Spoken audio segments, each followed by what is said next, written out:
जीत आपकी, जिसके लेखक हैं शिव खेरा। आप सुन रहे हैं फ्री बुक हब। अगर अब तक आपने पीछे के पार्ट नहीं सुने हैं तो प्लीज़ उनको प्लेलिस्ट में जाके सुन सकते हैं या ऊपर आई बटन पे भी जाके सुन सकते हैं। तो स्टार्ट करते हैं आगे का टॉपिक। जीवन एक बूमरैंग है।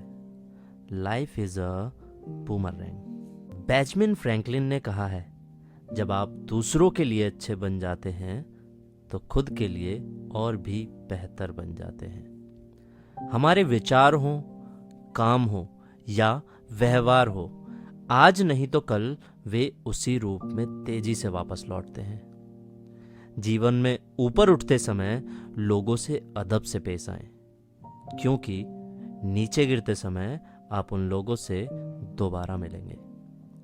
आगे बताई हुई कहानी the best of bits and piece से ली गई है। बहुत साल पहले दो लड़के स्टैनफोर्ड यूनिवर्सिटी में पढ़ रहे थे।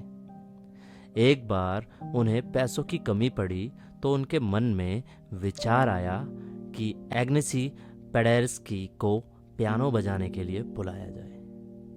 इससे जो पैसा इकट्ठा होगा उन्हें वे अपनी पढ़ाई और रहने के खर्च में लगाएंगे। उस महान पियानो वादक के मैनेजर ने $2000 की गारंटी मांगी।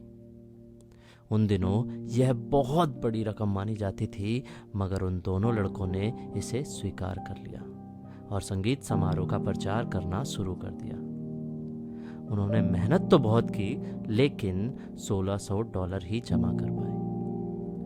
समारोह के बाद इन दो लड़कों ने इस कलाकार को यह मुश्किल बताई।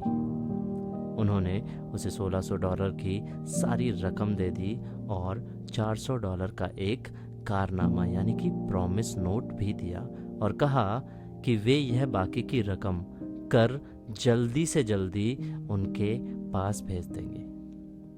अब तो उन्हें अपने कॉलेज की पढ़ाई का भी अंत दिखने लगा। लेकिन पेडेर्स्की ने कहा, नहीं बच्चों, ऐसा नहीं हो सकता।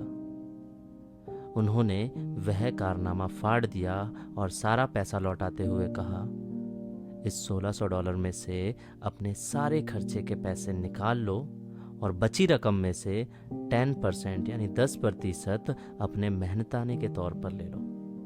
बाकी रकम मैं ले लूँगा। साल गुजरते गए, पहला विश्व युद्ध हुआ और समाप्त हो गया। पेडेर्स्की अब पोलैंड के प्रधानमंत्री थे और अपने देश के हजारों भूखे लोगों के लिए खाना जुटाने के लिए संघर्ष कर रहे थे। उनकी मदद केवल एक आदमी कर सकता था और वह था यूएस फूड रिलीफ ब्यूरो का अधिकारी हावर्ड हूवर। हूवर ने बिना देर किए कदम उठाया और हजारों टन अनाज पोलैंड भिजवा दिया।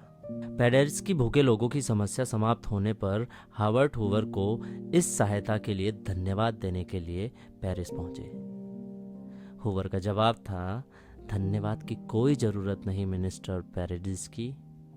आपको शायद याद नहीं, जब मैं कॉलेज में विद्यार्थी था और मुश्किल में था, तब एक बार आपने मेरी मदद की थी। जिंदगी की सबसे खूबसूरत नेमत यह है कि जब भी किसी का भला किया जाए तो अपना भला कुदरती रूप से अपने आप हो जाता है। Ralph Waldo Emerson. अच्छाई वापसी का रास्ता ढूंढ लेती है, यह प्रकृति का बुनियादी नियम है। अच्छा काम करते समय फल पाने की इच्छा रखने की ज़रूरत नहीं है। फल तो कुदरती तौर पर अपने आप मिलता है। अगले अध्याय में मैं आपको बताऊंगा वे कौन कौन सी वजह हैं जो अच्छे रिश्ते बनाने और कायम रखने में रुकावट बनती हैं। धन्यवाद। अगर आपको ये बुक फ्री में चाहिए तो हमारे पेज पर डीएम कर सकते हैं और अधिक जानकारी के लिए डिस्क्रिप्शन में जा सकते हैं। नेक्स्ट पार्ट के लिए राइट वाली वीडियो पर क्लिक करें और बुक की प्लेलिस्ट के लिए लेफ्ट वाली वीडियो पर क्लिक करें और चैनल को सब्सक्राइब करना ना भूलें। वीडियो को लाइक शेयर करें। फ्री बुक हब सुनने के लिए धन्यवाद।